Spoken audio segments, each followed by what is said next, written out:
Šitą pusę matau. Nauja diena. Čia Gustavas.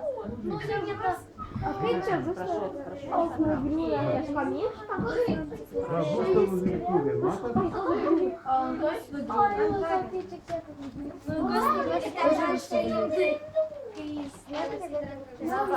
Tai čia yra ta Gustavo virtuvė.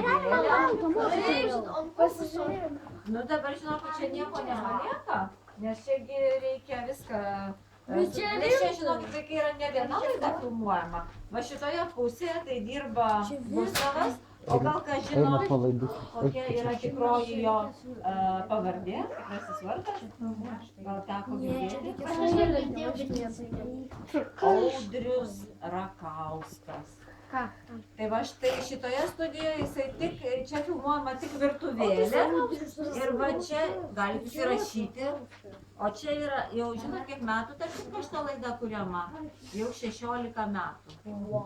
O čia vat matote yra pipirai, druska, aliejus, visokie kečupai. Tai visi tie daiktai, kurie naudojami, kai gaminami įvairūs patiekalai, bet šitoje studijoje yra tik tai virtuvėlė filmuojama. Kita laidos dalis yra kitoje studijoje. Tai ką čia dabar būna? O balta būna, prie šito balto fono yra filmuojama kita laida, kuri vadinasi Durys atsidaro kultūros žurnalas. Jo, pristatomos kultūros žurnalas. Lolita Bytautaitė. O kaip tie personažai, kaip tarkim Lapinas, ten... Tai pieštas personažas ar... Nes jeigu pieštas, tai yra animacija. Tai pats Gustavas arba Audrius Rakauskas ir piešia visus tuos personažus. Reikia nupiešti labai daug piešinukų. Na, o kaip kuriama animacija, tai man atrodo... Bet kaip jūs padidina?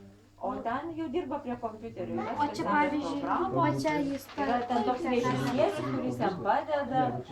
Ir dar vaikai noriu pasakyti, kad šita studija yra pirmoji Lietuvos televizijos studija.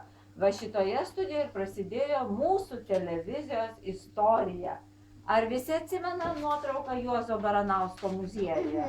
Įsimerkusio. Tai jinai padaryta va štai šitoje vietoje, šitoje studijoje. Prašau. O